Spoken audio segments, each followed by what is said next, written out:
Saddle hunters, our brothers over at Tethered continue to kill the game by releasing innovative products. They just recently put out the Eberhard series saddle. They also put out the Menace saddle, which is for our Husky brothers and sisters that are into saddle hunting. That saddle will do just maybe a little bit better job of cupping your quote unquote assets. But the thing that I'm most excited about is their recent release of the Tethered One climbing stick. This thing is crazy light, crazy strong, and crazy quiet. I'm just going to cut to the chase here and give you some specs. Each stick weighs in at less than 1 pound. That includes your Dynalite rope attachment. A 3-pack of these will weigh in at 2.7 pounds, which is ridiculously light.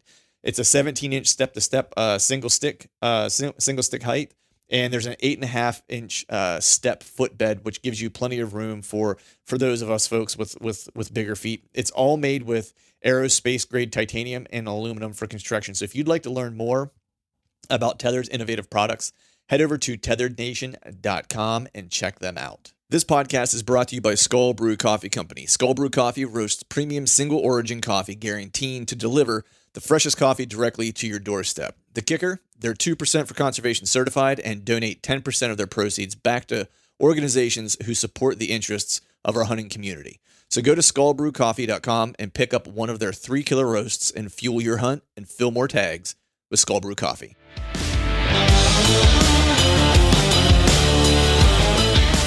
Welcome to the Truth from the Stand Deer Hunting Podcast, brought to you by Skull Brew Coffee Company. I'm your host, Clint Campbell, and you're listening to episode number 201. Today, I'm joined by Troy Spooner of Michigan, and we're talking big woods, public land, and aggressive setups. So stay tuned.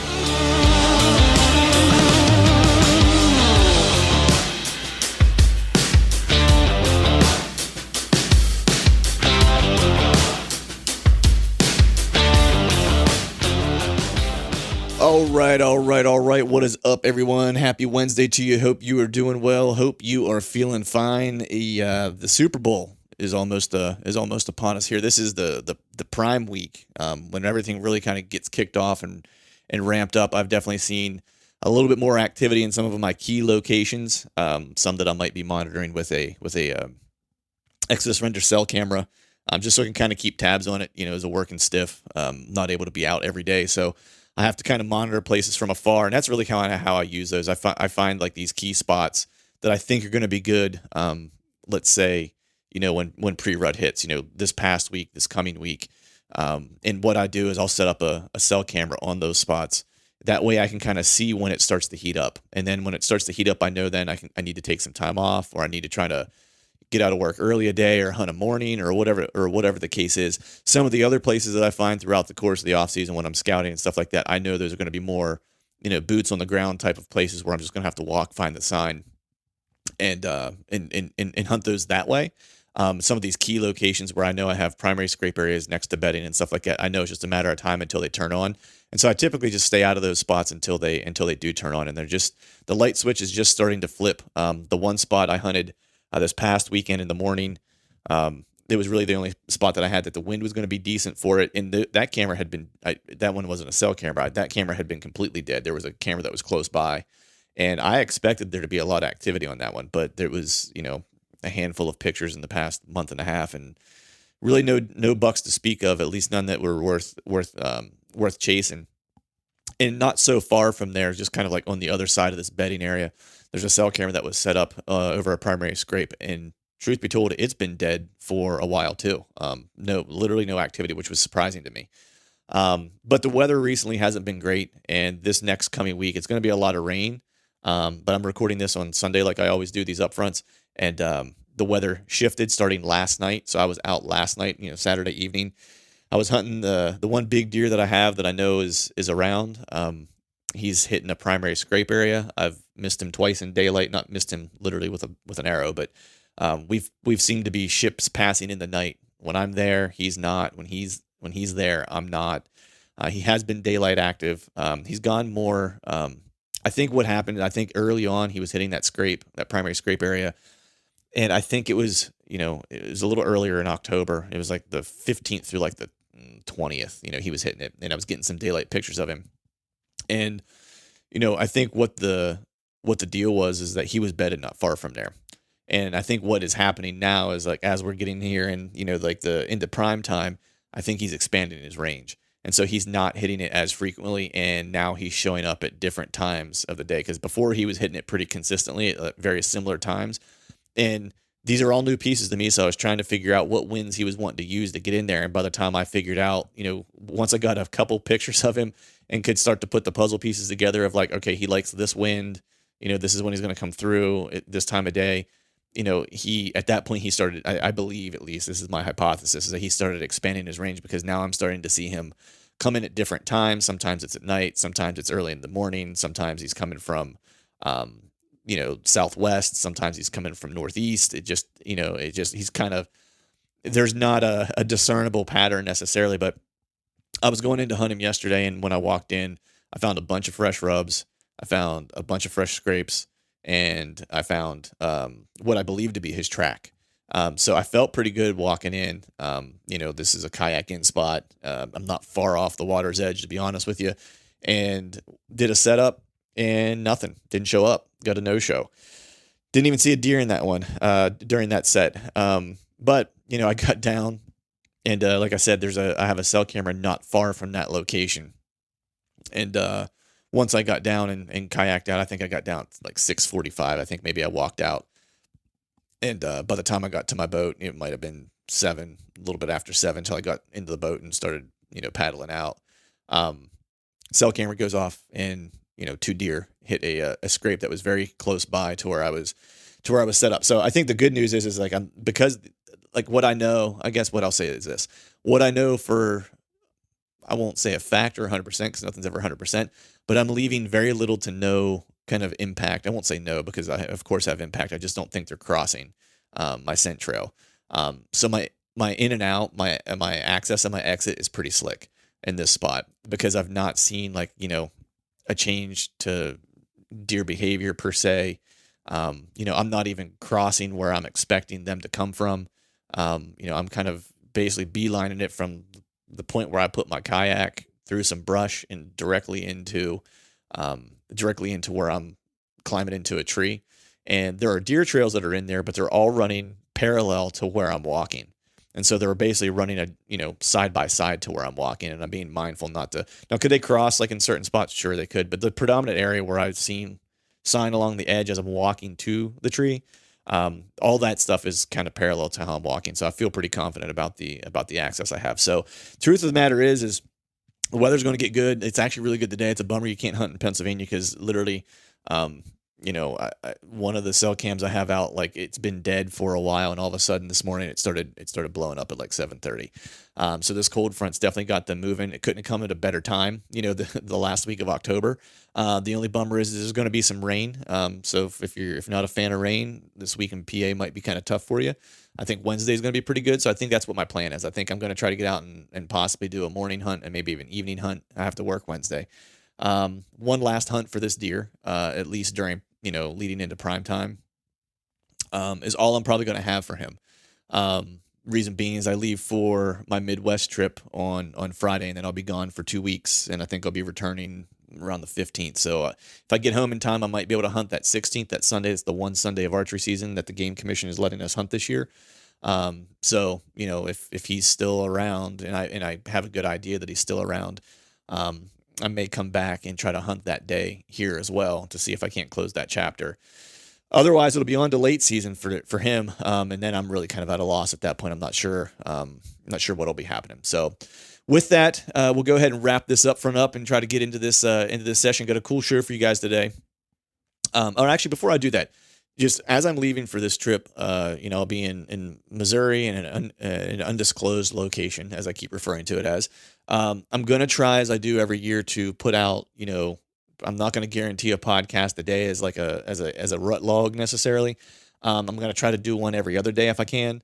There's going to probably be a little bit more travel for me involved in this, because I might have to jump to a couple of different public pieces, because the Missouri hunt is going to be 100% freelance hunting. I've looked at it on a map, but I've never set boots on the ground, and I have 2 pieces I'm really kind of looking at. So, and I'm going to be living out of the trailer for this whole trip, so I'm not going to have, consistent Wi-Fi. It's going to be all based off of using the hotspot on my phone and stuff like that to get stuff done. So I'm just not sure how good my service and stuff is going to be. So I might not be as consistent with the rut log this year.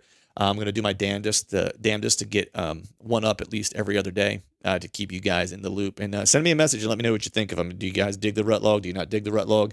Should I do it? Should I not do it? Let me know what you guys think. But today on the show, got a really cool show for you today. Have a gentleman by the name of Troy Spooner.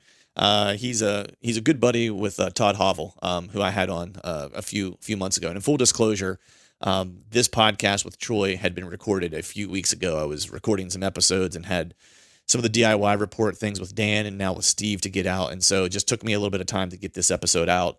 But Troy is from Michigan, public land hunter, hunts a lot of big woods. Truthfully, Troy's hunted a lot of places, so he's got a lot of great experience from the ground, from elevated sets, hunting aggressive. He's of the I won't say the Dan Enfalt tree necessarily, but he's very much of the same mindset, and he refers to Dan and the Wenzels when we talk a little bit about thermals and playing with wind and stuff like that. Troy's a normal guy by all accounts. He's a family guy, normal job, and so he's just like the rest of us.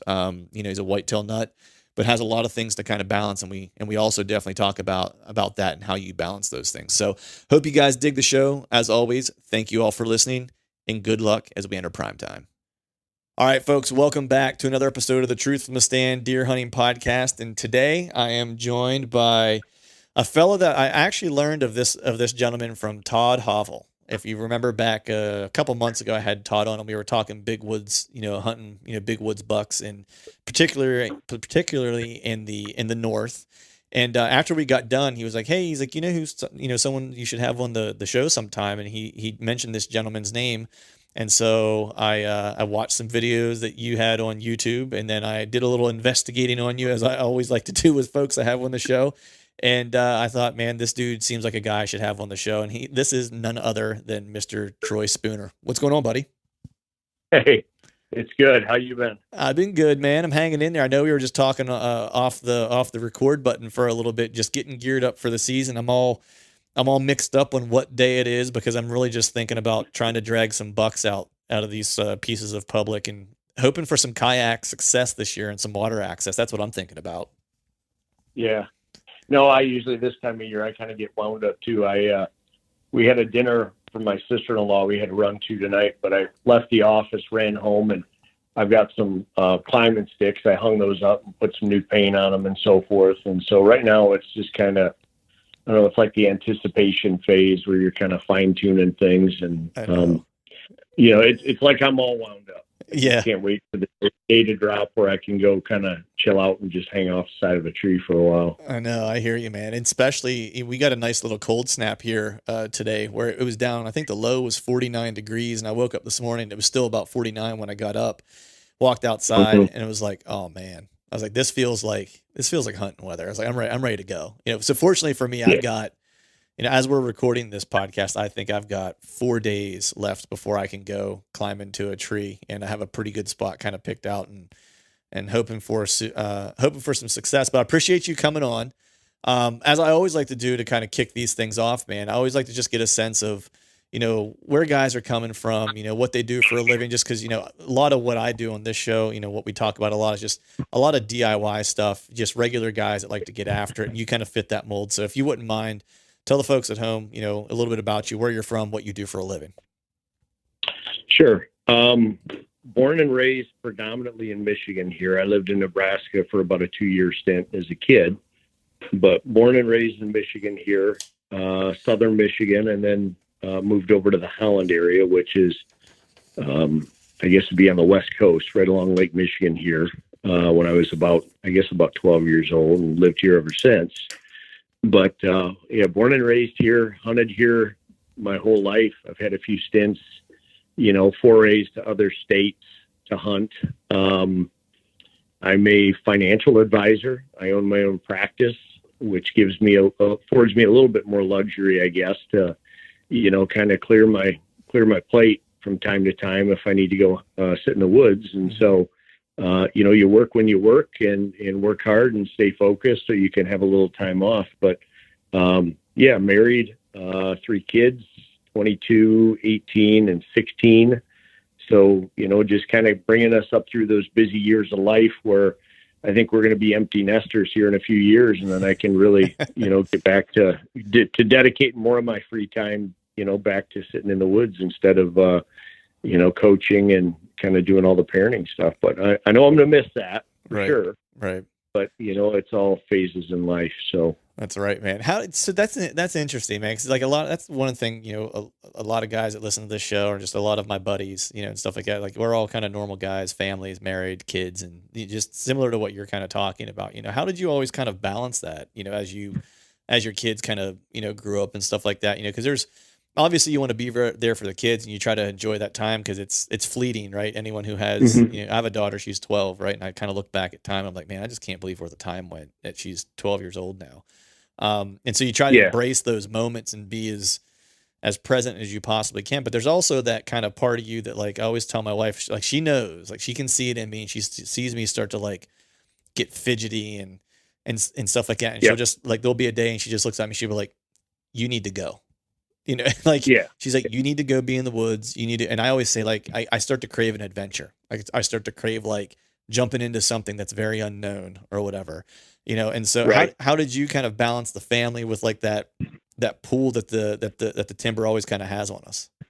Yeah. Well, and don't get me wrong, like every year we have our moments, obviously, where you got to flip that coin and decide what's more important that day. But, I guess we dated since we were 14 years old. So she knew me when I was a reckless kid, and that's all I did was head to the woods. To becoming a father and then having a balanced time. And believe me, when the kids were, infants, I definitely was not around the house much. I was in the woods all the time. We have a lot of those pictures where daddy's holding a buck and there's, the baby in the onesie sitting on the buck thing. Right. But I gotta be honest with you here. I took a different approach. Like, I hunted hard, killed a lot of nice deer up until, my kids were old enough where they could do youth football and soccer and those things. And then hunting kind of took a back seat, and I was involved in coaching better part of the year. I mean, the last child at home now is my 16-year-old daughter. So I'm through the football years with my boys. They're out of the house, and she is into lacrosse, which thank God is a spring sport. So now like I've been able to retool and get refocused more on hunting. But no, so what it was, there was like a real fine balancing act there where a lot of times I would sacrifice, hunt maybe the first 3 or 4 days of the season if I had a good deer found during bow season, but then kind of chill out and kind of save those days for closer to the rut.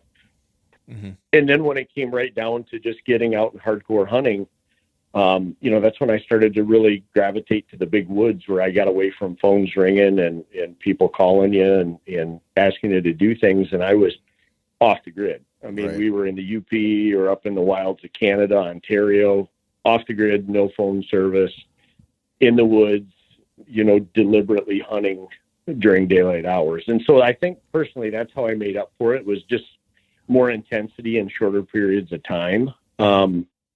The flip side of that, obviously, is when you're going to go do a hunt in the UP that's, 7 hours from where you live, or in Canada that's 16 hours from where you live, forces you to spend a lot more time studying aerials and topos and, really trying to dial down to determine where you need to focus your time, because otherwise you're looking for a needle in a haystack. So you get pretty good at figuring that out, I guess, and just being a lot more precise. Let's put it that way. That's interesting, man. Like, so let's touch on that. I mean, I have a bunch of stuff I want to kind of get to and ask you, but like, since we're kind of hitting on some of this stuff, do you think, whenever you, became a dad, right, and you had to kind of look at hunting maybe a little bit differently, and maybe it was whenever your kids got a little older, because I kind of recognize that, like, early child kind of phase where there's certain things you need to be there for, or that you're doing, but they're not, into sports quite yet, and like those things are like the extracurricular that's beyond parenting of your normal raising a child. It's the things what's helping them kind of grow and explore and find the things that they're going to like and be passionate about. Did it force you to hunt smarter and maybe more strategic because you had limited time? And do you feel like, I'm just curious, was your success rate higher during that time, just because you had to be more focused, or was there a delta there or not? Well, no, I think there's a little bit of both. I think when they were really young as infants, obviously I couldn't just bail out on her and leave her home by herself. So you had to be very precise about when it was okay to kind of put your foot on the gas and go do some things. So what I tended to find is, a lot more winter scouting. I track deer. I'm sure you and Todd talked about that. Yep. So the cool thing about tracking deer is you're learning about bucks that you don't kill while you're hunting them in a pretty intimate fashion, because, you're following every step they make, and you see where they pee, where they poop, where they bed, where they rub, the whole deal. So you your scouting as you're hunting, it's like active scouting, and you store that away. So then when you go back in the spring, and this is going to sound pretty simple, but you go back in the spring, you walk those same areas, look for the tracks if the snow's melted in the mud, and if you found out where he was bedding, obviously you start there. But it gives you a little bit of a head start, so you're not wasting as much time, come spring, and try to get as many of those deer figured out as you can. So come fall, you're basically looking at your wind direction and saying, okay, I'm going to grab my stand and I'm going to slip into that spot, and I'm going to, hang and hunt here tonight and hopefully get a crack at them. Where when I was younger, I hunted 80% of the time and scouted 20%. Now I scout, 80% of the time and hunt 20%. I think you just become smarter in how you approach hunting. Right. So yeah, being a dad at home with kids, I would preface that and say, enjoy the time with your wife and kids, because you can't buy it back. Right. I had, I guess we're going to be in depth. I'll tell you a couple of quick stories here. So I broke my neck riding a horse. My wife and daughter got horses, and we thought this would be a great thing to be a cowboy, right? So we all got horses. And I'm not a cowboy, I'll be honest with you. It looks cool on TV, but it's not. I'm not suited for it. So I was bucked off, and I broke my neck in 3 places, and was probably should have been paralyzed. It was the same break that Christopher Reeves had. The only thing is his bone fragments went into his column. Mine went out. So after an emergency surgery, and was in a neck brace and a fusion and all sorts of stuff, some numbness in my arm, that took almost a year to fully recover. So that was in that stretch where I was being a dad and coaching and stuff. So that set me back a little bit further, but it sure made you cherish those few moments you got in the woods. Let's put it that way. Yeah. It sure makes you cherish the moments that you are coaching your kid and holding your wife's hand, because there could be a day where you can't do that. Right. And then 2 years ago, I was diagnosed with a brain tumor. Man. So I had that emergency surgery, had the brain tumor removed, and that was the Monday after Thanksgiving I went into surgery. So that pretty much screwed up the whole last part of that season, the recovery into spring, because the recovery went horrible too, and I ended up back in the ICU. So the crazy thing is, you go from hunting like crazy when you're young, there's nothing else you'd rather do. You meet the lady of your dreams, you get married, you have this family, and yeah, you have to kind of parcel your time. But I guess if I could give anybody advice listening to this podcast is parcel your time so you're spending as much with your family as you can, because, we can hunt until we're 80, 90 years old, assuming we can still move. But when your kids move out of the house, they're gone. They're off on their way, and you did everything you could at that point in time to shape them as individuals and people. So as long as you plant the seeds right, take the kids in the woods with you, take them scouting, make it fun. Hopefully, as you're coming through the process, even though you're sacrificing some hunting time, you're building a bond with you and your child that will carry into the future, that they're going to want to come hunt with you, when you're older. So, right.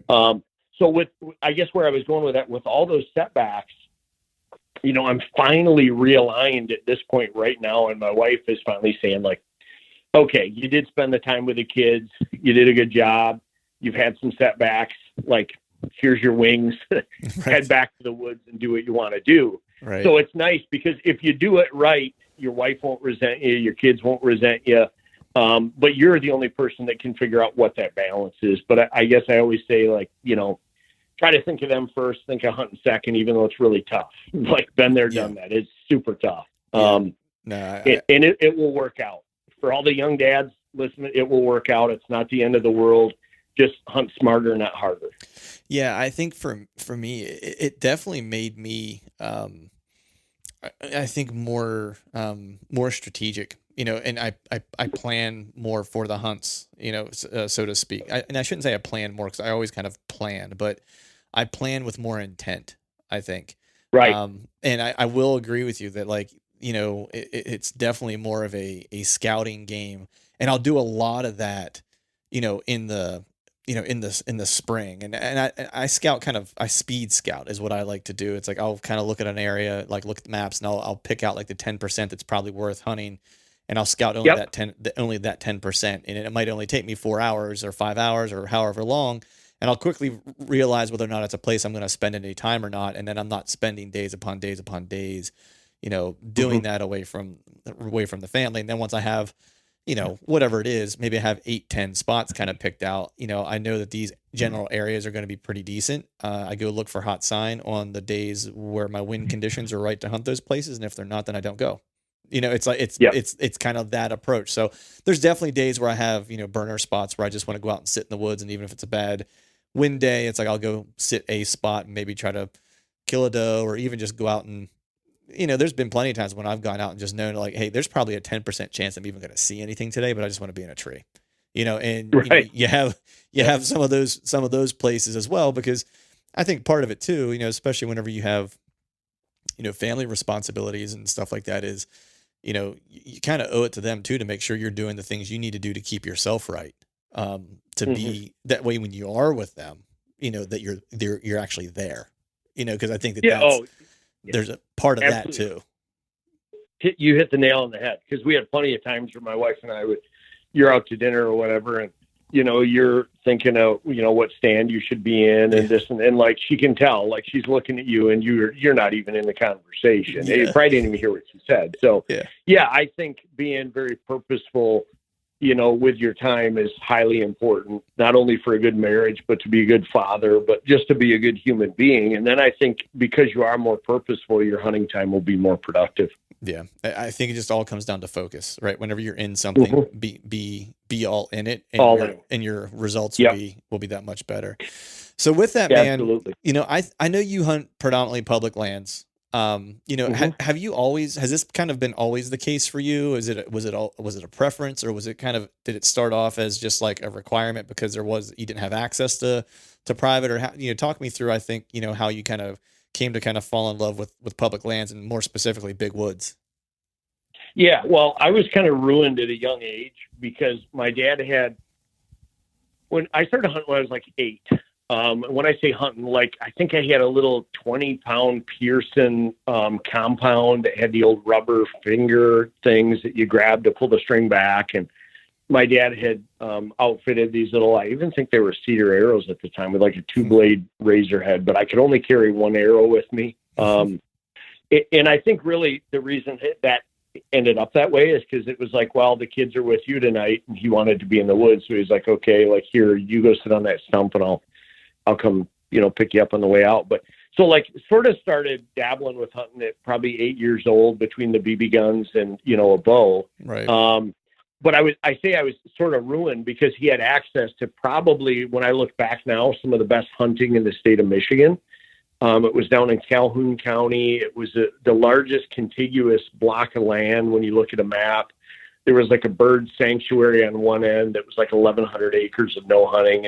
And so for a kid, like you walked in and there were definitely defined deer trails, oak ridges, rubs, scrapes, like everything you read about in a magazine. So started like learning there. And when I say learning, it was more like just sit on the stump and watch this trail. And so did that up until we moved to Nebraska. We moved to Nebraska when I was like 10. So for 2 years I did that. We lived in Nebraska for 2 years, Kearney, Nebraska, and there were no trees except unless you were right along the Platte River.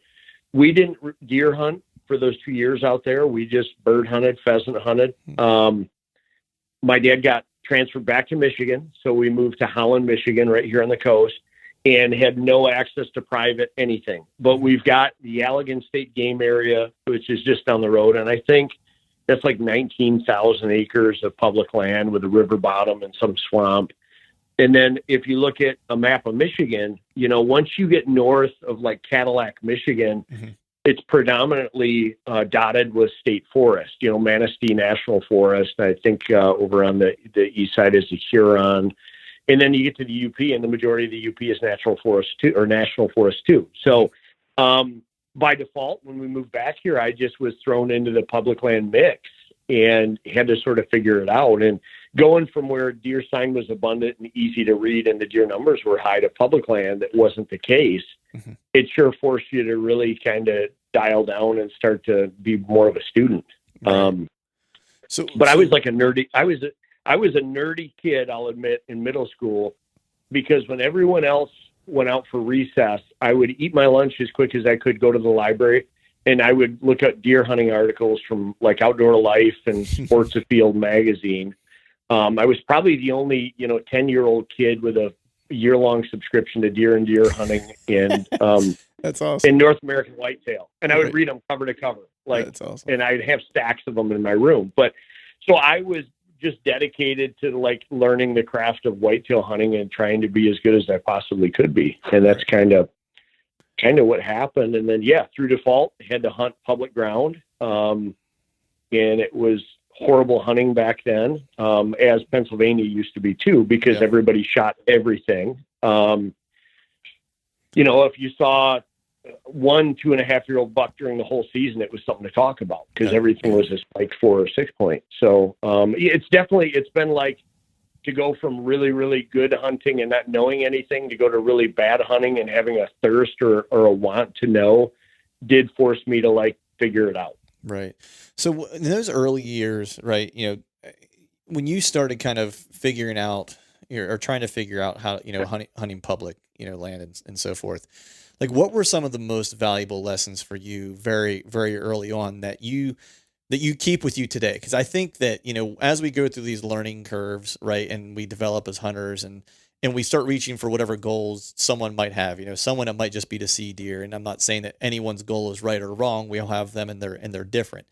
But knowing that you're kind of a dedicated, diehard hunter from like an early age, I think certain experiences, hold more weight as you get older. Right. So I can think for me, some very early experiences that I had that, they were experiences and I'm glad my dad took me to have them, or, and then I can think of some very specifically that I remember now looking back, knowing more than I knew then and how valuable that experience was. And for me, the one was my dad took me, one time on a stalk when it was really wet out and raining. He wasn't a big bow hunter, but whenever he would get the right kind of rainy or windy conditions, we mainly gun hunted, growing up. And we never hunted from elevated platforms. We always hunted from the ground. I never hunted from an elevated platform until I was probably in my 30s. And, he was into shooting a recurve. And so there was a windy, wet day out and he was like, "Hey, I think I know where there's a couple deer bedded." He's like, "Do you want to come with me? I'm going to stalk one," and I was like, "Sure." So I went with him and just kind of watched how we used the wind and got, we ended up getting up on this buck and it was bedded on the edge of this ridge, kind of that classic 1/3 that I knew nothing about then, but know now, you know what I mean? And he was bedded there and we were able to kind of play the wind and get right up onto him from about 10 yards. Now he wasn't a big deer. And so my dad never took the shot, but it was just, that sticks in my mind because it was the first time I'd ever been that close to a bedded deer on a purposeful stalk or on a hunt. And so I think back now, knowing what I know now about hunting and how important it is for me to find bedding and stuff like that, I always kind of think back on that now as like a really kind of key moment that I had that I didn't probably recognize at the moment. So I'm curious for you, what are some of those moments that you had that were really kind of like watershed learning opportunities or learning moments that you still carry with you? Well, so when we were young, that eight, and I got a brother that's a year older than me, so 8, 9, on opening day of gun season in Michigan, which has always been historically November 15th, my dad would flip a coin the night before, and whoever won the coin toss got to go with him on opening day and sit. Okay. As luck would have it, I was the kid. It seems like they had the lucky rabbits book because whenever I would win the coin toss and go with him, he would kill a deer. And my brother would go with them and they would never see a deer. And it was always rainy and miserable and horrible conditions.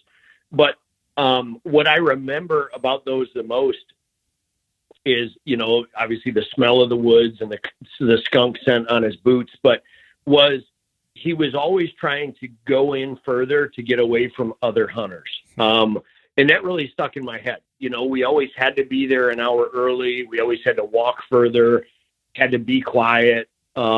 had to sit patient all day, turn your head slow, move slow.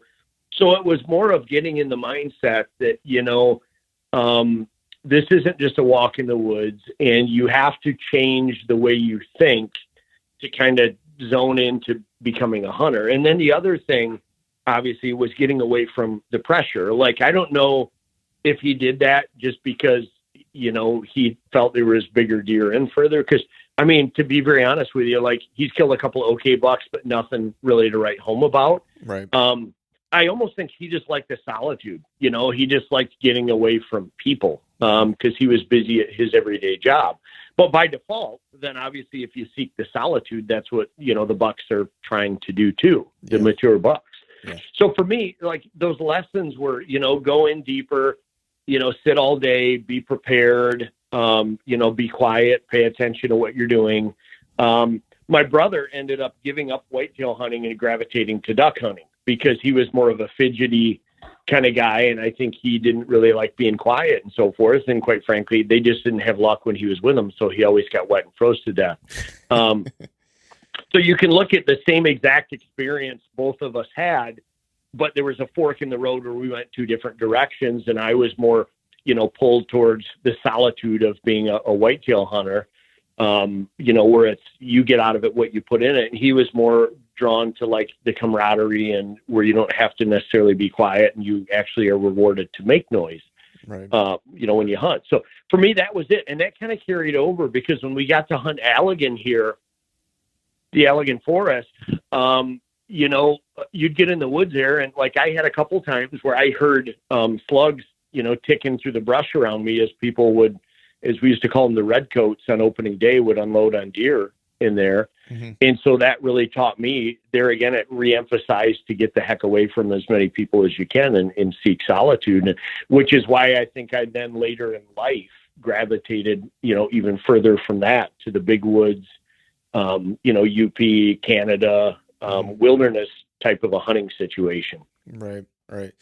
Yeah. That's interesting, man. I mean, was your upbringing with hunting, was there, your dad obviously was a hunter and into the outdoors, but was he, a tactician or a strategist when it came to deer hunting, or was it more of, how hunting, I think, often is in hunting heritage states where it's just more of like the camaraderie and to get out? Because that was kind of my experience. Like my dad, when I talk to my dad now, if when we get limited opportunities to hunt together just because we don't live near each other. But when we do, it's like, I'll kind of explain like where I think he should be and stuff like that. And he's like, you just tell me where to go. He's like, I can't think about the wind and the thermals and all this stuff. He's like, you just tell me where you want me to sit, And so he was never into that so much. He was more into, I'll say this, what I got from my dad was a good moral and ethical compass that was very much built on the outdoors and having an appreciation for the natural world. That was probably more so what I got from my dad than it was how to be a good hunter. It was how to be a good person that was all built off of the foundation of being an outdoorsman. So I'm just curious what your introduction was. Was there strategy? Was there tactics, or was it kind of that similar upbringing? No, I think it was very similar. We, as a family, we were always taught that, you work hard and there's chores to get done and you get stuff done and then you can go have fun. So I think, in a way, the hunting thing almost was a little bit of a reward for us. Like if we did things well, we got to go hunt with him. So we were always, vying for that golden ring or that brass ring to be able to go. Right. But he, personally, he grew up on a farm, and back then deer hunting was just, you went to the local hardware store the night before and you bought whatever, rifled slugs are on sale and you put them in your pheasant gun and you walked out and stood in a fence row and, saw what ran down the fence row. I think his first buck he ever killed, which was ironically the biggest buck of his life, he was 12. And it was like a 18-inch 8-point that dressed at 212 pounds, and he shot it with a single shot 20-gauge slug at like 100 yards. So for them, hunting was utilitarian. It was an annual thing that guys just did. It was a male camaraderie. You just all went and stuffed your guns with slugs, and you all went out and hunted. Then you met at the farm and had coffee and breakfast, and then you just went back out in the afternoon. And so, Yeah, I think as a kid, you like to emulate stuff that your father does. You look up to your father, and so when it came time to hunt, it was like, well, we're gonna hunt. That looks Right. cool, and let's go give it a whirl. But yeah, as far as scouting and reading sign, I mean, he knew what tracks were and what rubs were and scrapes, but there was never real any literal interpretation to the extent that we use nowadays. Right. Yeah, I totally agree with you. I had a very, very similar experience. So with that, I want to start getting more into like the tactics and the strategies, kind of behind like how you approach a hunt. So what I want to do is just kind of jump to talking about how you approach learning a piece of public, and maybe we can use, when you moved and you had to kind of investigate this, these new public lands and stuff like that, and reacquaint yourself with it. I guess let's start with your off season. What are you Mm-hmm. typically doing during the off season? Is it a ton of scouting? Are you prioritizing bedding? I know you're hunting big woods, so it's like, I'm not sure if you're mainly just tracking. I know, and just from, I'll be honest, and I have limited knowledge when it comes to tracking. Probably the most I've learned about tracking was when I spoke with Todd. And what it seems like is that early in the year, like during bow season, like that's a challenge, right? To track on dry ground. And so it's really a game that you play whenever you get some snow. So I'm really curious about Right. bow season, how you're kind of approaching that in the big woods. Yeah. So, did you get the video I sent you today? I texted you a video. I did. Video. Yes. Okay. So I'm going to use that. I'm going to frame that as an example. And for folks listening, what I sent them today is, it was one of my spring scouting sessions, and I'm hoping to have that hung on our website here soon. I need to revamp that. But where I had basically the night before used an Onyx map, found an old grown over cut, clear cut, dropped a pin in the clear cut and said, I need to go back to that corner of the cut and scout. The next morning, had the video camera and stuff with me, walked through the cut, got to where I dropped the pin, and was looking at my Onyx map. I'm like, yep, I'm right where I need to be here, where I would expect a buck to be. Turned to my left, and I could see bones and antlers sticking up, and then I fired the camera up and started filming. But that's how I scout. Like what I sent you this morning, I know they can't see it, but is how I scout. So to take you through the process, when I find, this is what I look for. When I look for a new piece of public ground, I want it to have three things. It's got to have cover, and the thicker the cover, the better, because obviously that deters hunters. The one thing I do like, because our gun seasons in Michigan, we have a tremendous amount of gun hunting pressure, but it's usually for like the first 3 days, and then it really tails off. Like people come up, they rent motels or stay wherever they're going to stay. They hunt like 3 days or the first, Friday, Saturday, Sunday. And a lot of times you never see them again. That's their annual thing and they're done. So the one thing I realized from an early age is, for a buck to grow big, it needs cover. So it can, get away from the hunting pressure, but it's going to need age. So it's got to survive a few seasons. And then genetics are also a plus too. And anywhere in southern Michigan, I don't care where you're at, the food is abundant. There's always ag a few miles away. If you want a buck wants to venture, it can find ag. Last year, there were so many acorns that literally some spots were like ankle deep on the forest floor. So a buck could, bed in a sanctuary and walk 100 yards in any direction, typically fill up on acorns if you wanted, and go lay back down under the cover of darkness. And there was no real, reason to move during daylight unless it was really hot and needed to go for water, or it was a rut and it was following does. So when I look at a map, one of the first things I want to look at is obviously it's got to be public. Second thing I look at is when you look at, do you use Onyx maps? I do. What program do you use? Okay. Yep. So Onyx is really, it's good for the most part. It can get you probably, I would say 80% there, but sometimes what you see on Onyx and what you see in person doesn't look the same. Yeah. I don't know if the maps aren't always updated. But you can tell cover density. Typically you can see edges and you can see cover density. You can see, where a water source snakes through the woods, or you can see a swamp. Is the section has to have a thicket. Somewhere in that section has to be that magic thicket. So that's the first thing. So I might, go on, look at Onyx and look at my atlas, and I'll circle those pieces. that are public that look like there's probably good potential, for thick cover. The next thing I'll do then is I'll go and I'll use a USGS map. So for those of you that aren't familiar with that term, a USGS map is a topo map. So it's going to show you where your hills and valleys are. It's going to show you, elevation. So then I'll cross-reference that with elevation. And if I can find those cuts that maybe have a ridge that runs through the thick stuff, then I'll maybe put a star on that one, because now I have some cover out there where a buck can use some thermals or gain like a visual advantage when he's bedding. Okay. Mm-hmm. And then if there's a water source that's really close to that, that's even another plus, because we all know in the summer when it's 90 degrees, deer have to drink. And if the nearest water source is a mile away, that's going to be a problem. What I want is, after doing this so many years, in my opinion, the best bucks I've found are bucks living where they have ample cover, a good water source close, and there's some terrain elevations where they could take advantage of thermals rather than just flat terrain. And if those three things are there, I found out more times than not, there's typically a good buck in there that's worth hunting. Right. So if it has all three of those things, then I prioritize scouting it. Now, so what I would do, our season ends January 1st.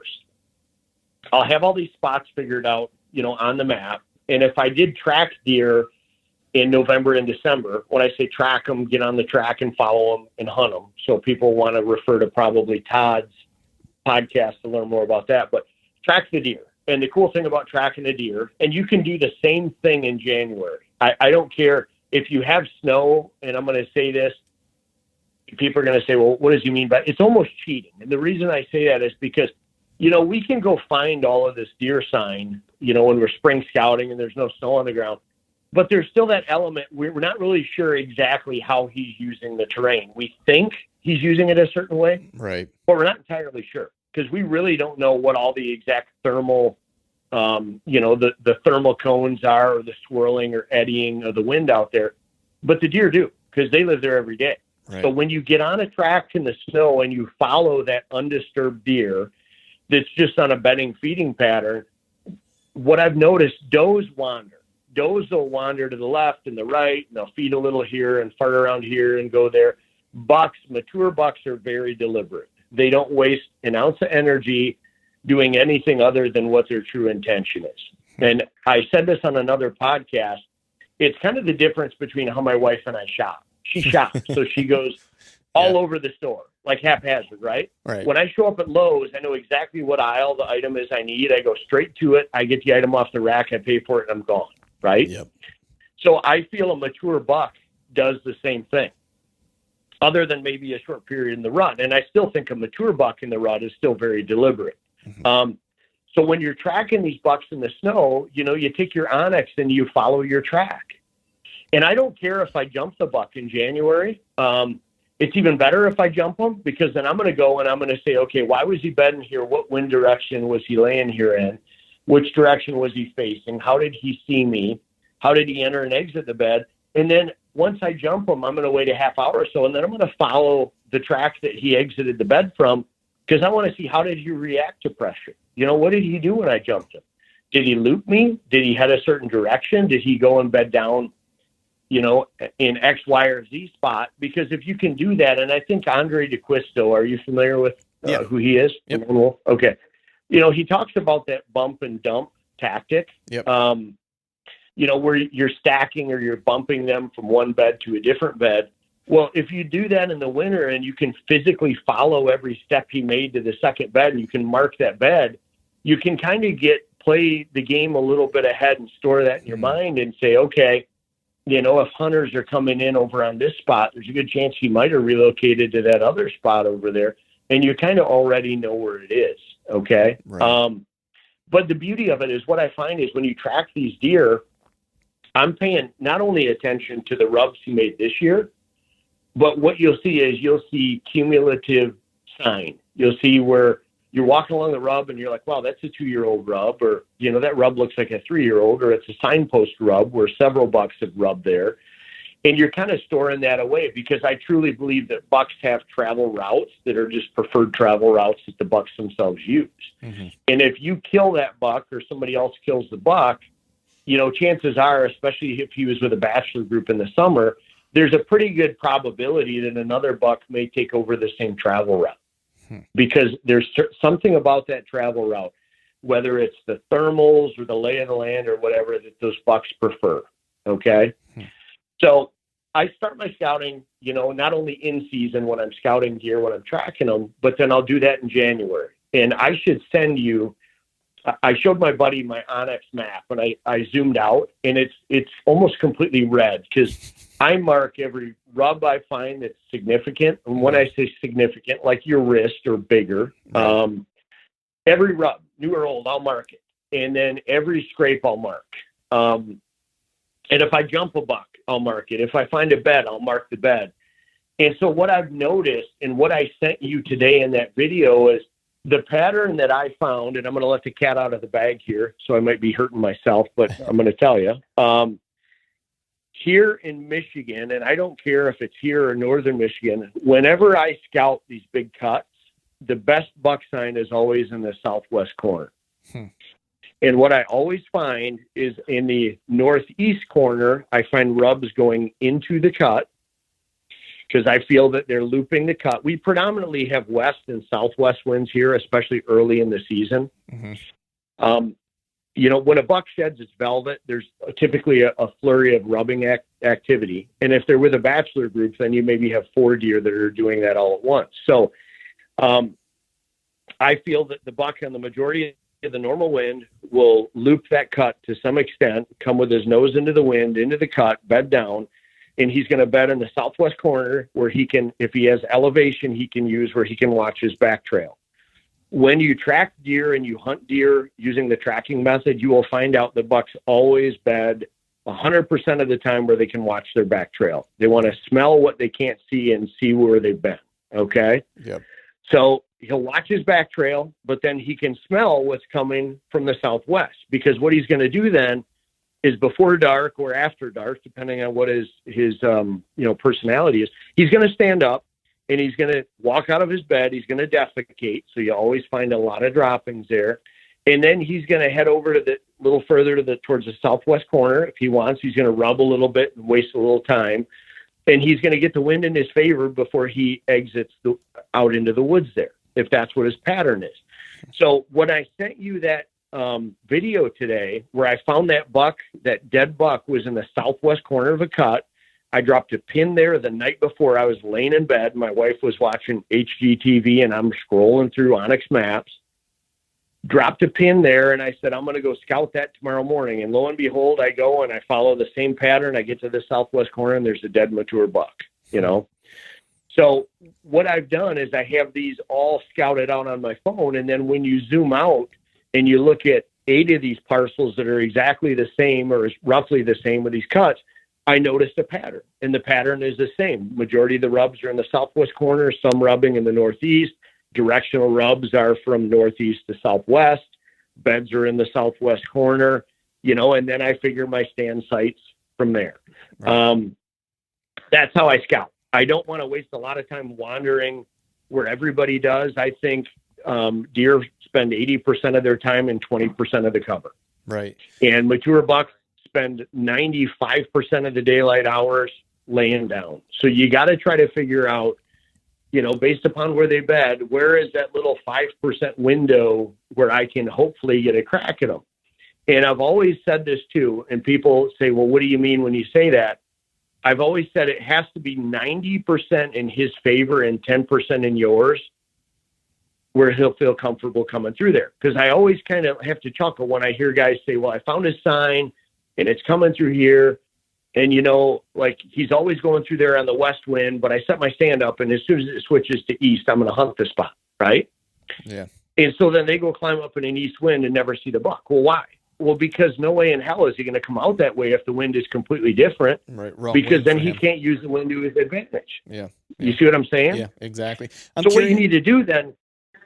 I was just going to say, I wanted to ask you a quick question here, because I have a situation very similar. Because so this year, was a year that I really prioritized on kind of scouring a lot of the public around me. And similar to Michigan, Eastern PA, lots of pressure.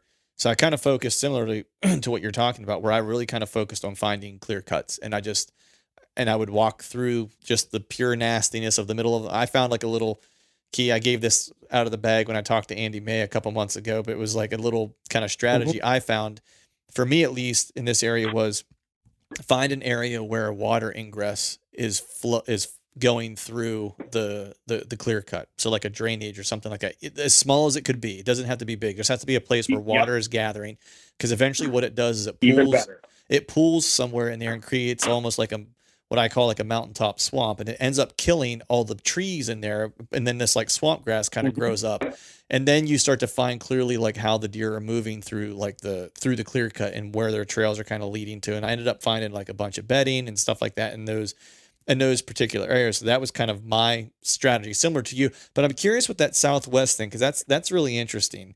Do you find that southwest corner needs to be like, does it need to be on the leeward side of the ridge, or is this, flat ground, or, because I have a situation where like one of the beds that I found was actually in, I guess it's the northwest corner of this one clear cut that I found. And like, I have a trail camera there that I checked this summer, and there are bucks in daylight every day in that general area. And I know there's one bed there. I found a bed, but there are just bucks there from, hardly any nighttime pictures. All these pictures I'm getting of these deer are between the hours of like 7:30 a.m. and like 2:00 in the afternoon. Like, so I know I'm up in their business. So is there a kind of a method to why that southwest corner? Is there a terrain or the way the terrain sets up that creates that kind of push into that particular corner?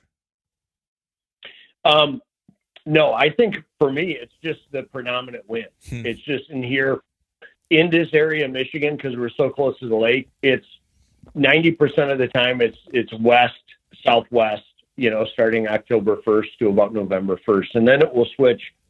We'll see more straight west to northwest type winds. When I look at areas, so for example, you know what an eddy is in a creek or a river, where you have a bend in the creek and it kind of circles right there. So some of it, what I found too is, depending on how they cut it or what butted up to the cut, when the wind kind of whips across there and hits the edge, if it's a little bit of a southwest, it almost creates an eddy in that corner. Okay. Yeah.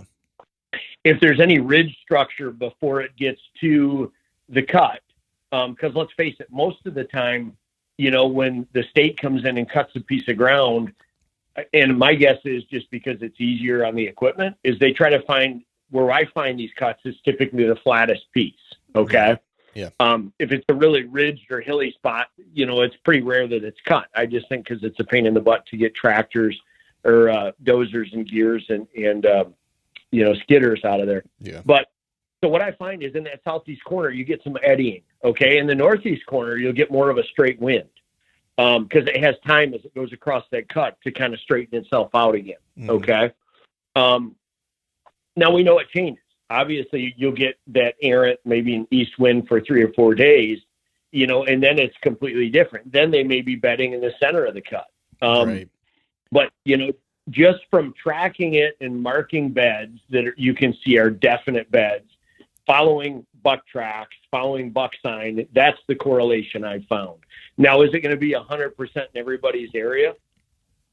I think it's determined by what your typical wind is. And I don't know, what do you find? What is your wind typically from September to November? Yeah. We get a lot of southwest wind here as well. We'll get the occasional, northeast wind, usually when a front, blows through is usually when we'll get that, but we do get a lot of southwest. But I actually have my map up now as we're kind of talking about this, looking at this particular bedding area, and the way the timber's kind of set up is kind of what you're describing. And so I'm imagining the way this is set up, like that's probably where they're getting that kind of swirl is in that corner where that bed's at, because I know just in talking to Dan Enfold about, how wind will kind of, use or react to openings in cover will create almost like a vacuum effect at these edges.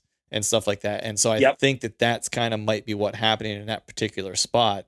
Because I've been playing hell trying to figure out how I'm going to actually hunt this spot, because it's one of those places where I know they're there. I'm not quite sure how I'm going to access, because, you know, when a buck is bedding in a spot, there's a reason he's bedding there. It's because he feels like he's bulletproof, and a lot of times they are. You know what I mean? And, Bingo. Yep. and so it's like I've been racking my brain trying to figure out how I can get in there without getting smoked, and I haven't quite figured it out yet. So, well, I think so. Here's my opinion on that. The majority of the time, if he has a bulletproof spot, I mean, he's going to bust you, but that's just part of the game, right? Yep.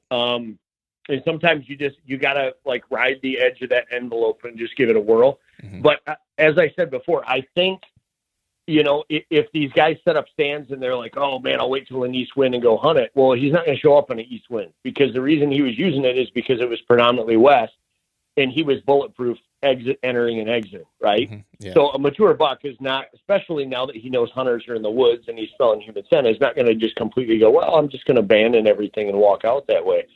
So what I think you got to look for is that 10%, or maybe it's a 5% envelope, where you're just close enough where the wind is heading towards him, but you're just off far enough that that he has to get within that 30-yard envelope before he's going to bust you. Mm-hmm.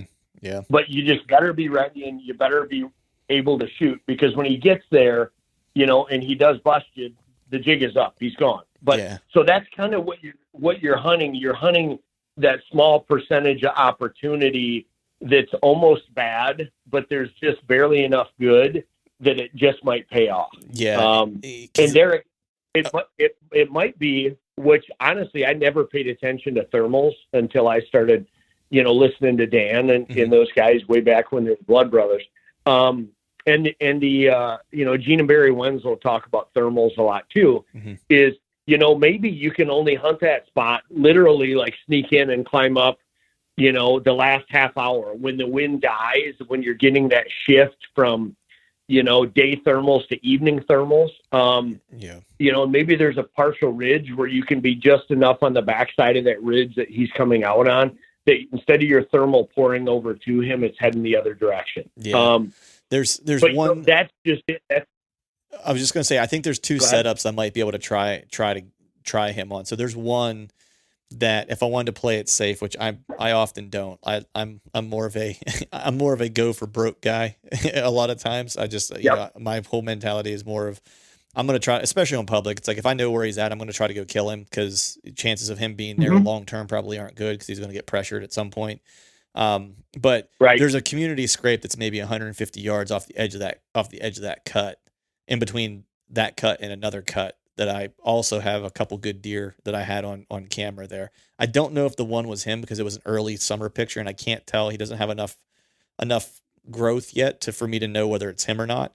And where he's bedded is maybe just 150 yards to the west of that. So if I wanted to play it safe, I could probably try to hunt him over that scrape, you know, at some point. Here early in the season, of course, I'll have to hunt his bed, but he likes a west wind.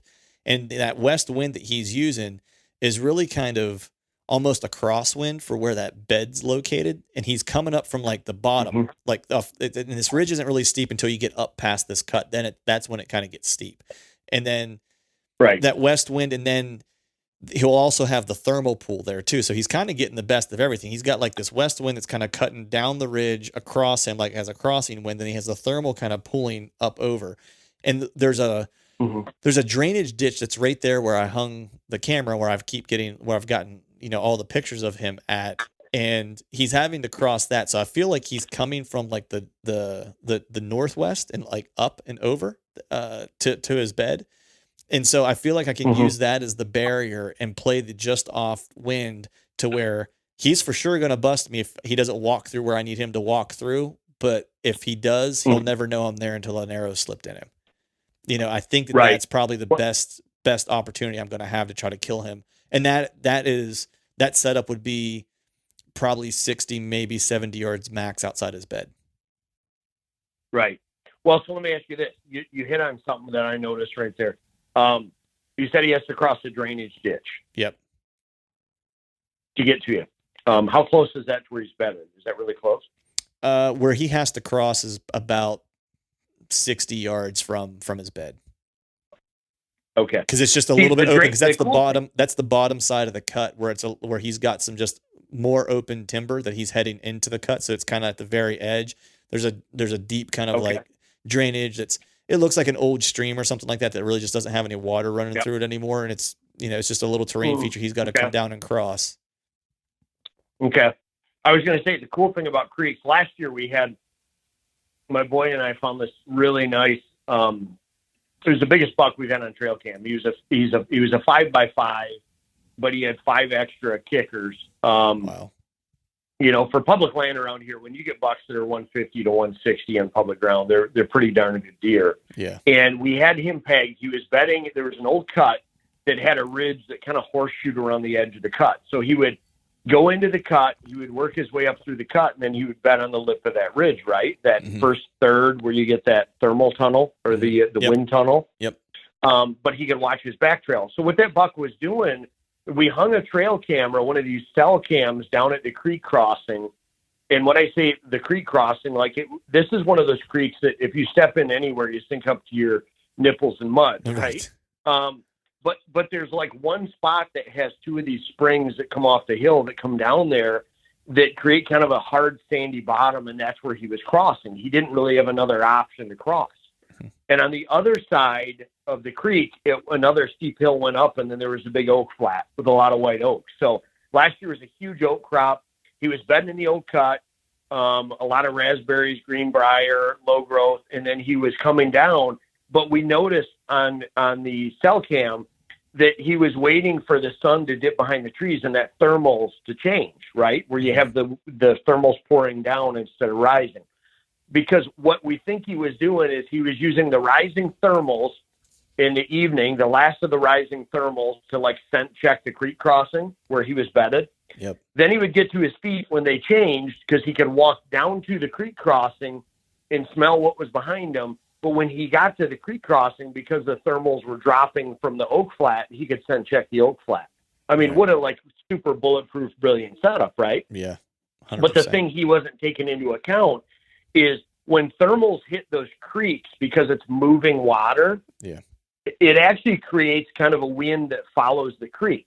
Okay. Right. Even though there might not be any wind, there was enough water rolling through the creek, and there was enough of a temperature difference that when you hung in a stand, literally on the edge of the creek, you could feel a breeze coming from the creek crossing to you. Mm-hmm. So what we did is he took, chest waders and waded down the creek and climbed up. Well, we don't know what happened because as most good whitetail stories go, by the time we figured out what was going on, he vanished. We don't know if somebody put an arrow in him or if he just completely, because of the pressure, because there was quite a few hunters in that section, relocated or what. But we never got another picture of him on any of the cameras all season. And then we still haven't got a picture of him this year. So we don't even know what happened. Quite frankly, I would think we would have found out if somebody arrowed him. It's hard to keep your trap shut about a good buck like that. Right. Yeah. You typically hear about that. Yeah. But so when you mentioned the drainage there, if there's any water flowing in the drainage, that creates a little bit of a different benefit to you that he doesn't know about, the buck, because he can play the thermals or the wind all the way to the creek, and then he's going to cross the creek and play them again. But there's probably, a 10 to 15 yard window there where your thermals, and you might get a wind current that follows the creek where he feels like it's pretty bulletproof for him. Right. But it's just off enough where if you hung right there, you might be able to whack him. Yeah. It's going to be an interesting setup too, man, because it may have to be a ground setup. It just depends. When I was in there, in the spring, I think there was a tree I'd probably want to get into. It's going to be close quarter shot regardless because it's pretty thick, so it's not going to be any further than probably 10 yards, and that's why I'm thinking it may be a ground setup because I think I just wouldn't have as much debris between he and I to get a shot opportunity, and I could probably hug that drainage a little closer. You know what I mean? Sure. To where it's I can probably get into the drainage almost to a degree, to where it's if I am getting any love from any water that's in there to pull my thermal down to give me just a little bit more room, that would probably be my play. I'm not quite sure on when I'm going to hunt that yet this year, because I got another deer that I know where it's bedded there. I feel like it's going to transition, and I feel like that cut's going to be good year round, just because when I did my scouting, I found that primary scrape area, that community scrape area, with some does hitting it here all summer long. And then there's another scrape area that I found actually in the cut. And so I know there's a lot of just like activity as the season goes on in that area, that I feel like I could probably get an opportunity, in later October, if I didn't get a chance to hunt it this, early or late September. So, I mean, you mentioned cameras there. I wanted to ask you, I'm sorry, go ahead. Well, I was going to say something else you mentioned there. I killed the last 2 bucks with my bow on the ground because they were setups where there was not a tree. And I simply grabbed one of those little, 3-legged tripod mini folding stools and a set of snippers and just a head net, my camo, and simply walked into where I was like, okay, he's going to come out right here, or he's going to cut through here. And I sat down in the weeds and snipped, a few branches out of the way and stuff, and simply sat down right there and shot those bucks at like 15 yards from the ground. And I think where we're at, I have noticed over the years, bucks look up. Yeah. I mean, mature bucks, I swear to God, one eye is always pointing up and one eye is always pointing down. Neither one of those bucks knew it hit them, in both of those areas. Obviously they were good bucks, walking through those areas, and there were no trees worthy of a tree stand. So that was something else that kind of like, hey, light bulb just came on. Why is the buck using this? That could have been part of the reason he was even using those spots, is because there were no tree stands. So people weren't hunting it. Yeah. And I was actually going to ask you that for that southwest corner, when you're finding that, those bucks in those corners of those cuts, are there huntable trees in those places, or are you also finding those are predominantly ground setups? Because no, typically where the corners are, I mean, there's mature trees once you get out of the cut. Okay. In the cut is where, and when I say cuts, I mean these are 4 to 8 year old cuts. So the biggest tree might be as big around as your calf, out in the cut, unless they select cut, which they do around here, and they'll leave like some white pines. In that video I sent you earlier today, there's like a big mature white pine in that cut. Yeah. But you could see those were not big trees by any means. There was no way you were going to hang a tree stand at any of those trees and have any shooting opportunity. So what I found is and I don't know per se, those mature bucks that are bedding in those cuts, once guys start hanging around the outside of those cuts and leaving scent, I mean, he may be nocturnal. He may not be leaving that cut until the cover of darkness, which is one of the reasons a lot of times when I go hunt these places like that, I'll wait till it's raining. And I know people always say, well, you shouldn't hunt in the rain because it'll wash away the blood trail. I have seen more good bucks on their feet before dark when it's raining than I have, in October at any other type of weather condition. And I just think it does a couple of things. I think it, hurts their ability to scent to some extent. And I just think because guys don't go in the woods, and let's face it, the deer, they're a master of survival. So they're going to move when they feel it's safest. And if we're seeing a correlation where they're moving in the rain, bigger deer, obviously they've figured out that most hunters are like, I'm not going to go sit out in this stand in the rain, and just don't hunt. So, that's another opportunity you could have as a hunter. But I will predicate that and say, like, don't take an iffy shot. I mean, make sure he's broadside and you can put an arrow through both lungs, because I have yet to double lung a deer and have it make it more than 100 yards. They typically die. You can typically see them from your stand when they fall over, unless it's really thick cover. Right. But yeah, you got to look, I think, for those opportunities that are just out of the norm, and what would, give you somewhat of an advantage. Right. And that's one of them. Right. Yeah. And that's one of the things that I've been kind of, playing with a lot more this year, is just more ground setups and stuff like that, because a lot of guys, are apprehensive about hunting from the ground. And what I've found is I've been finding more and more sign in those places, telling me that deer are spending time in those areas where there aren't huntable trees. And so I'm kind of prioritizing trying to locate those places and then hunt from the ground, knowing that there's not going to be a lot of pressure and I can get away from people that way and stuff like that. And I think there's something to the whole idea of just bad weather in general. It's one of the things, again, this year and last year I prioritized some, is just hunting bad weather days. So even early season, as I'd mentioned, my season comes in, mid September here in the area that I live in, Pennsylvania, in a special regs unit. And a lot of guys won't go out when it's warm. They'll be like, "Oh, it's warm out. I'm not going to hunt today." It's like that. Those are the days I actually go out because I know, especially if it's a Saturday and it's hot. You know what I mean? I'm like, I know that's going to keep guys in. People are going to be like, "Oh, the deer aren't going to move because it's warm today." That's the day that I get no pressure and can actually move and try to go find deer on the ground. You know what I mean? And find where they're going to spend time and then set up. And so, definitely that. Like, do you find is there a break point with the rain? Like, is there a certain level of like drizzle or rain that you see them move versus start to shut off and hunker down? No, if it's just one of those, steady, not an all-out monsoon, just a light drizzly type of thing. Even if there's just a little bit of wind, that's okay. But yeah, or if it absolutely pours like crazy and then it just stops, that's a great time to be there too. Yeah. If you look at your weather map and it looks like, okay, so if I hit the woods at 6, those clouds are going to be over me, but it looks like at about 7:15, those clouds will be past and it's shooting light ends at 8 o'clock. Get in the woods while it's raining. It's going to wash your scent away. So there's no residual ground scent. Get up in your tree and be ready. Because when that thing breaks, that deer is going to stand up. He's not going to want to lay there all wet. He's going to shake himself off. And if he feels like predators aren't out, there's a good chance he's going to move early. Yeah, exactly. I want to circle back to what you said. You were talking just a little bit about cameras. So I'm just curious how you're using cameras, specifically whenever you're hunting big woods. Do you have a method to your madness? Are you using them to kind of cast the net to a degree to kind of squeeze down on a buck or whatever to try to figure out where their core range is? What's your approach in using cameras?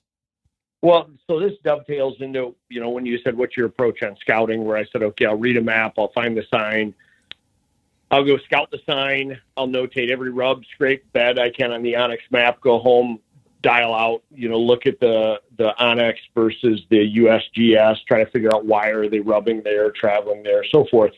But, then what I'll do is I use cameras a little bit different than I think most people do. Like I was on Dan's site today, and I noticed some people were blogging on there or making posts like, hey, just hung cameras this weekend. You guys getting any good pictures? Like literally all of my cameras are out of the woods. I use my cameras, from like May until last week, and I pull them because all I want to do is all of those spots I scouted, I saturate with cameras.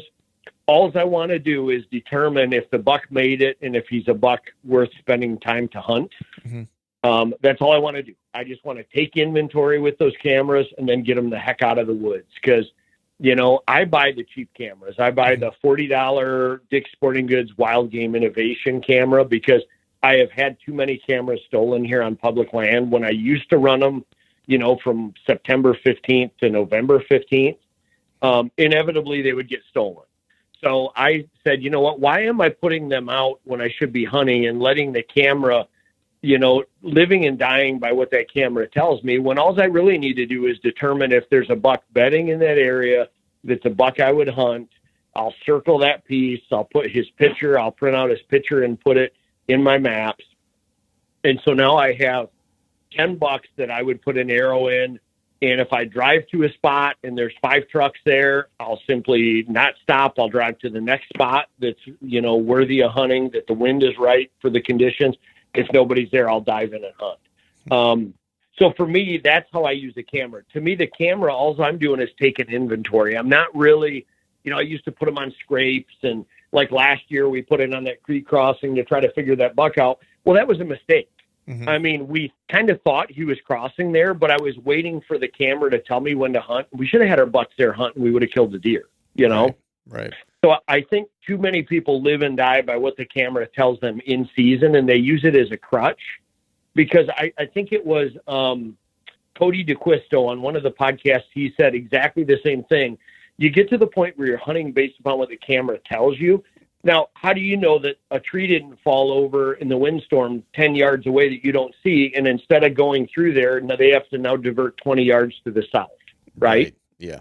So he's still going through there every night. He's just not in that, 15-foot area that your camera's covering or 15-yard area. So, I found I'm a better hunter if I just take inventory with the cameras and then I put them away and I just go hunt. I think, I put my brain to work, I use the terrain and the knowledge I've gained, and I just go hunt. Yeah, I think, I would say I'm probably 50-50. I don't use a whole lot of the intel I get during the season. I usually let my cameras up year round, for the most part, and I'll pull them and I'll just go back through and look at all the inventory. Yeah, I kind of do something similar to you, to where I know what deer are kind of in the area. Now they're going to shift once they peel velvet and stuff like that. And at times I do like to let my camera out, because then I want to know who possibly shifted back to the area. But I'm really kind of just using that to know who's there, so I know who is a potential shooter, who is not, and then where I want to spend time. And then from there, similar to you, and this is something I've picked up from guys, like Cody or Dan or Eberhard, or these guys, where it's like, at that point, then I'm hunting hot sign. Like, I'm going into this area, I know there's a quality buck that's in here somewhere, and now I'm just going to let the woods tell me where he's spending his time. And if I have to bump him to find him, I will. And then, because I think that they have more nerve than we give them credit for, especially if they have a really solid bedding area and you kick him out once, I don't think you've ruined your opportunities. I think what you did was you just got a really big piece of the puzzle, and now I think you probably have a better opportunity to kill him. You probably don't have any more mistakes to make with him, but but you now have unequivocally where he's spending his time, which should help give you a leg up, is kind of my approach. Yeah, well, I think, to simplify this, I think we give deer too much credit, because our brain thinks differently than theirs. Really all they want to do is eat, sleep, and procreate. That's really all they want to do, right? Yep. Pretty simplistic brain. So my theory on, when a buck finds, and I scout these areas and I see successive years worth of rubs, like in these cuts, I know I'm not the first guy that's wandered into the cut and bumped that deer. I know grouse hunters have, or woodcock hunters, or, a coon hunter in the middle of the night, or another bow hunter. Because some of these cuts do have, I'll see where a guy has an old climbing stand that he left hooked to the tree, right? He was too lazy to go pull it down. My theory on that is, so think about how a buck lives. A buck, he'll enter that bed, he'll hook it, he'll come in, he'll watch his back trail, and he'll use his nose to tell him what he can't see, and his eyes to see what he can't smell. And so he'll bed there, and if he sees something coming, whether it's you or me or a coyote or a wolf, he'll wait until he feels, okay, this is not cool, I need to bail, and he'll bail, right? Right. And if he doesn't get killed or eaten by the wolf, what just happened? You just reinforced that was a hell of a great spot to bed, right? Yep, 100%. Because it kept him alive. So he's going to loop back in and be like, well, that worked pretty slick, I'm going to do that again. And so I think a lot of times, especially in public ground, where you look at that map, like I said, and you're like, okay, that's the only thick cut, in a 2 square mile area. I doubt he's just going to bed haphazardly in the middle of an oak flat, because that's where all these other jaybirds are walking around with tree stands and bird hunting and everything else. Is I think we overthink it. They don't. They're like, hey, that worked well, I'm going to go back and bed down again. Right. Now, does that mean they're going to be back in there 10 minutes later? No. Like, he might wander off to spot B and hang out there for a day, but he's not at spot B because it's not quite as good as spot A. And then he'll wander back in and he'll scent check it. Hey, no people, no wolf, no coyote. Cool, I'm good. I'm going to lay back down. So I think part of what happens in the whitetail world is, if a buck picks a crappy spot to bed, he gets killed. It's attrition, right? Right. if his twin brother picked the spot in the cut and lived, it wasn't that the twin brother was any smarter. It's just he didn't get killed. Right. So you're reinforcing the fact, and then he beds there the next year and doesn't get killed, and the next year, and then finally some guy like you or me wanders in, figures him out, kills him, and he's snuffed out. So I think we give them too much credit that they're like us and they're like studying the situation. I think from the time they're a fawn till they're raised up, they just repeat habits that keep them alive is the best way to explain it. Yeah. And the ones that, their habits don't keep them alive, well, they're hanging on somebody's wall or in somebody's freezer. Right, exactly. Now that totally makes sense, man. I want to circle back for a really quick second back to the cuts, because I was just thinking when you mentioned it again, is there a certain size of cut that you kind of look for in terms of acreage? Like, is there something that's a size that you're like, man, it's too small, or is there a size where you're like, nope. No? I base it all upon how thick it is. If I walk up and I see a lot of whippies out there that are maybe, 12 foot high. And I see raspberries, and we have stuff, I call it greenbrier. It's these vines that are as big around as your pinky that you can hardly cut with a pair of snippers that are just full of thorns. Yeah. That stuff gets me excited, man, because I know the average guy looks at that and he's like, heck no, I'm not going in there. Right. But the deer breeze right through it like no big deal. So, I mean, I've found good sign in spots that were literally like 2 acres in size, but it's just, they were set up right where people just either paid no attention, like, well, that spot's not big enough to hold a deer, or they were just so far back in off the grid that people just didn't want to walk in that far. And it had all the right stuff for the buck to hang out and not get killed. And so he just repeated his habits. Right. Okay. So I want to shift gears here a little bit and start talking just a little bit about strategy and how you approach hunting different times of the year. So talk to me a little bit about how you might approach early season versus pre-rut versus rut versus late season. Do you have different approaches for each of those, or do you kind of hunt them, all kind of in a similar way? Yes, absolutely different approach. So right now, based upon what the camera intel told me all summer, I'll do a quick recon of an area, but I kind of know where I think I want to be based upon the scouting I did in the sign. Mm-hmm. If October 1st dawns and it's 80 degrees, which Michigan can be in October 1st, it could be 40 degrees, it could be 85, then I might say, okay, where's the nearest water to his bedding area? And focus more on figuring he's going to get up out of his bed, and the first thing he's going to do is go to water. Otherwise, you're pretty much hunting a bedding pattern and assuming he's going to get out of his bed. Where's the nearest around me? It's acorns. A lot of red oak, a lot of white oak would be finding the nearest acorn stand that if he was just to get up out of his bed, and I do believe mature bucks are somewhat lazy. So the closest place he can go fill his belly and then go lay back down. And if he can pass water somewhere between here and there, that's even better. That's that other missing piece. That's how I would hunt October. Also kind of sort of paying attention to hunt pressure, because if I've tracked a buck in spot A and bumped him like in the winter and he went to spot B, and I pull up to spot A and there's 5 trucks in the parking lot, I might just scramble over to spot B and get set up there, because I'm going to assume somebody's going to bump him in the next 2 days and he's going to end up over in spot B. Right. Kind of that stacking thing, I guess. Yep. I never would have called it that, but it makes sense. So pretty much that way in October, as you get closer to Halloween, if there are some scrapes in really close proximity to that bedding area, maybe start watching those scrapes.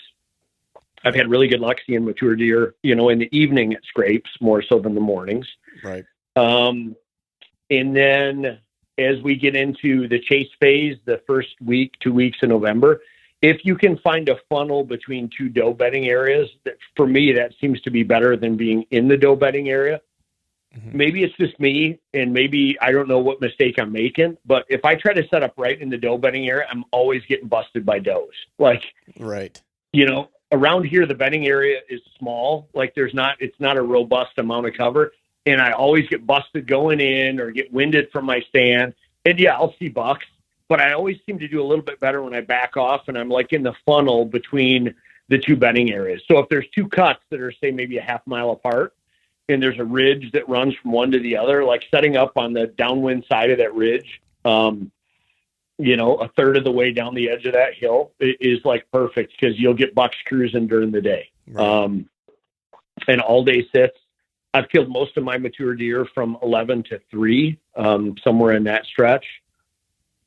So yeah, I would go like bedding area to scrapes by bedding area to funnels between doe bedding areas more than bucks. And then obviously our gun season completely messes everything up here. Then I'll typically go back to the bedding area or to a doe bedding area that's really, really thick, assuming if a buck's with a doe, he's just going to follow her back and they're going to stay in there. Then I really keep my fingers crossed that we get snow, because that's when I use the tracking techniques that Todd told you about. Yeah. I feel in any of these hard hunted pressured areas, once the guns start popping and they've had a full month and a half of, bow hunting pressure, any buck worth of salt is going to be completely nocturnal. So rather than hoping I can find a stand and sit there and that he'll just get up and haphazardly walk by during daylight, I'm going to get on his track and I'm going to follow him to where he's at. I'm going to try to kill him where he's at. Right. I truly think when I look back at the deer I've killed tracking, for the amount of time you invest in a track. So let's say I cut a track crossing the road at 7 a.m. For the amount of time you invest on the track to having an opportunity at a mature deer is like 90% greater than the amount of time you sit in a tree stand. If not 300% greater. I don't know what the factor is, but you know he's in front of you. You're on his track. He's not moving. He's stationary. And every step you take, you're closer to him. You just got to know when to slow down and really start peaking. And let's face it, if he's a really good buck and he survived all these years, chances are he's going to see you before you get to him and he's going to blow out, right? Right. But if you go slow enough, you can get a shot at him when he's exiting the cover too, because he doesn't really want to just haphazardly blow out of the cover, because then he's running through territory that might have, 15 redcoats posted in there too. So in some respects, I think maybe they'll hold tight a little bit longer because they're used to some pressure. So I would track if I had snow during gun season and muzzleloader. Our gun season goes November 15th to 30th. And then muzzleloader starts up like December 5th and goes to like the 20th. So if we have snow, I'm tracking. I'm not going to waste time sitting. I'm going to go out and find tracks, or I'm going to hike into those areas, those bedding areas I knew about, loop the outside of his cuts, look for his track going in or exiting, and just get on the track. I don't honestly do a lot of hunting after Christmas. And I know people say, man, like Christmas to like January 1st. I think on private ground where you have food plots and standing beans or standing corn, I think if you're on private ground, that's probably a phenomenal time to hunt. I think it's a really, really tough time to hunt the big woods that I hunt, because those bucks are simply at that point in time, they're run down. They're bedded most of the time. They're so scared to death and nocturnal that they're only getting up after dark. And I just find that's a really low percentage time for me to hang out in the woods and freeze to death. And by then, honestly, I'm burnt out. And Mama's like, hey, it's Christmas. You've hunted since October 1st. It's Right. Christmas, hang with the family, watch some football, and that's what we do. Yeah, no, I hear you, and that's kind of been the same experience that I've had with late season.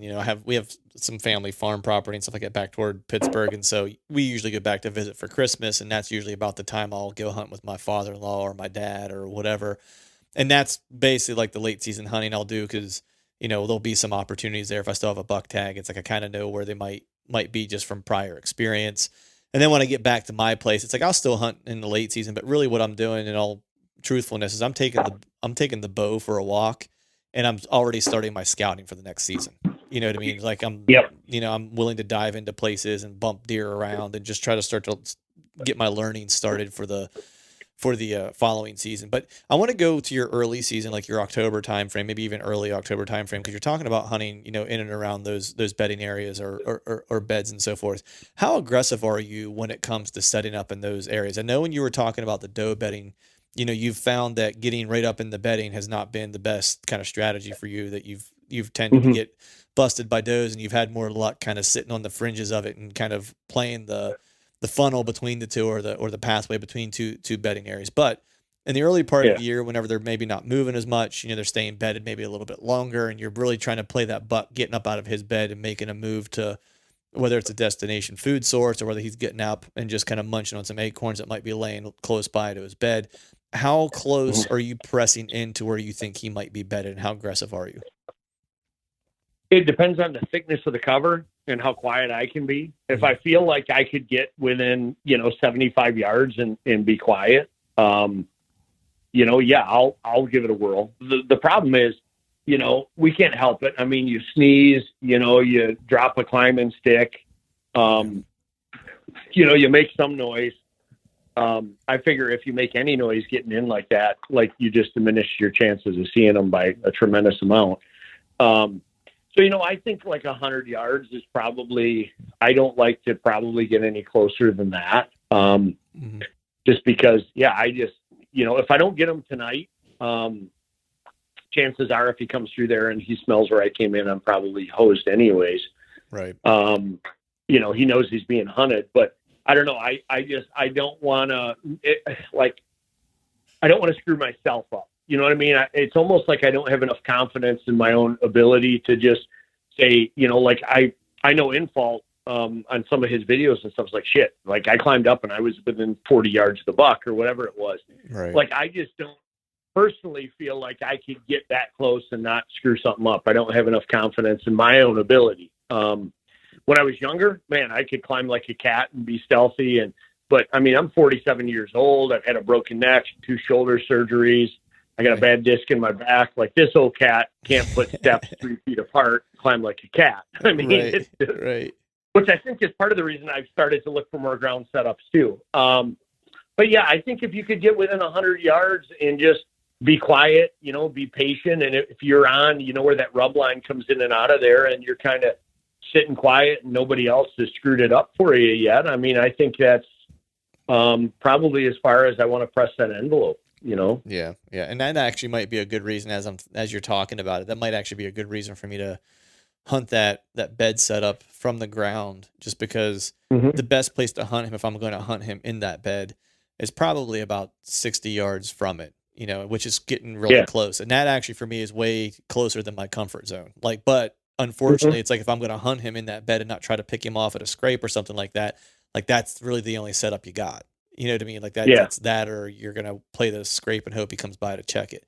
Right. And that might even be more incentive for me to hunt it from the ground, because I just kind of remove, if I can make it in there that quiet, I just reduce the opportunity of making noise from climbing if I just don't climb, because I don't need to see very far, because it's like where he would be coming out of his bed, where his bed is at, like I can see up to that, almost to like, not to his bed, but I can probably see within 25, 30 yards of his bed, like where the timber just kind of like cuts it off, where you can't see through there any longer. So I would see him coming regardless from wherever I would set up. And so it's getting off the ground isn't necessarily an issue from that standpoint. And I might just do myself a solid by not, increasing the chances of making any noise, even if I don't make noise, just like boots scraping up against the bark or whatever, you know what I mean? Right. Well, and people don't realize this too. It's one thing when it's daylight and you get in there, like if you're going to hunt them in the evening and, you creep up, when it's perfectly daylight and you're all set up. But, what happens if darkness falls and he's still in that bed 60 yards away, or you assume he is, and you haven't heard him leave? Now it's a different ballgame when you got to climb out of that stand. And if you're taking your stuff out, which you're supposed to in Michigan here, unless you're chaining it, locking it, and putting your name on it, I think you make 3 times as much noise when you take your stand down and leave the woods at night as you do obviously getting in. So that's where, when I started hunting those ground setups, I'm like, okay, I'm carrying a lot less crap with me. I got a fanny pack with a head net and gloves, my release in there, a flashlight, my knife, my tags, and I got a pair of snippers, and I got a little tiny 3-legged stool. And I'm going to the beauty of that too. Let's say you're up in the stand and the wind's perfect and everything, and all of a sudden you get that last half-hour wind shift, right? If you're up in that tree stand and you get that half-hour wind shift, and you're like, oh, crap, it was hitting me in the back of the neck, now it's in my left shoulder. He's going to win me. If you're on the ground and you see that happen, and whether you're using milkweed or a puffer, I mean, you could quietly grab your stool and stalk, 20 yards to your left and set up there. Yep. That's the beauty of being on the ground. And when the ball game's over and it's dark, you grab your stool and you stalk out as quiet as you can. You don't have to take a bunch of crap down. So, quite honestly, I look for more ground setups now than I ever have before, just because I think I'm a more effective hunter that way, because I'm not married to okay, that's the tree and I have to be in that tree. Yeah. Well, maybe the setup where the 10% kill zone is 30 yards to the right here, and it's that little bramble bushes. I got to just snip a couple branches and, slide up under it. Yeah. So as we're talking about it, the more I'm thinking about it, the only way I think I might hunt off the ground in that spot is if I feel like it might buy me a little bit more of a wind advantage. Would be the only reason I would maybe do it in there. Other than that, I think I'm almost convincing myself as we sit here that I'm going to hunt it from the ground. For a bunch of reasons. Let's face it. It's not cool, right? It's cool to be the dude that, has the newest sticks and the lightest stand and, the coolest camo and go in. But honestly, the last 2 bucks I killed, it was $14 Walmart trifold stool, and $8 pair of snippers, a flannel shirt, a baseball cap and a head net and walking in with my bow and blue jeans because they don't see your legs if the grass is high enough and just plopping down. Like, right. I didn't look cool, but it was super effective. You looked super cool dragging that deer out, though. I'll tell you that. Right. They're like, man, look at that guy. That guy got super lucky, right? He isn't even wearing camo. It's right. Like, yep, yeah, he did. He probably even pumped gas before he walked in there. Right. Well, hey man, we've been. Well, I'm sorry. Go ahead. No, I was going to say just real quick, since you're on the subject, every time I'm on a podcast, it seems like to always come up here is like, hey, what do you do about scent? I honestly, I use the same Tide detergent for all my crap, that I use for my everyday clothes. I might spray the bottoms of my boots with some scent killer or whatever, but I truly believe the whitetail's nose is way more superior than we could ever fathom. I just play the wind and I just figure, hey man, it's like a sports game. There's rules for both teams. And, if we both play within the rules and I'm the winner, then it was my day. And if we both play within the rules and he wins, it was his day. And right. I can't completely eliminate scent, and I'm not going to waste a bunch of time trying to do it. I'm just going to, use what I figure is a good entry trail and a good setup. And if he wins, he wins. But that's what hunting's all about. Right. Yeah. I'm not going to kill myself trying to be scent free because I know I can't. So. Yeah, no, that's a great analogy. It's like we're both playing by the same set of rules. I will say it's like, I in the past have been neurotic about scent control and stuff like that. And probably in the past 2-ish years, I've relaxed a lot. Now I do take some precautions, it's like I try not to, all my hunting stuff stays in a tote. I wash it before the season. And other than that, that's probably about, and I take a shower before I go out to try to get any, funkiness off of me before I head out. And that's about the extent of it, anymore. Mm-hmm. I don't get to, it used to be much more strict than that. But what I've found is I think actually my strictness kind of went away as my confidence in playing the wind grew.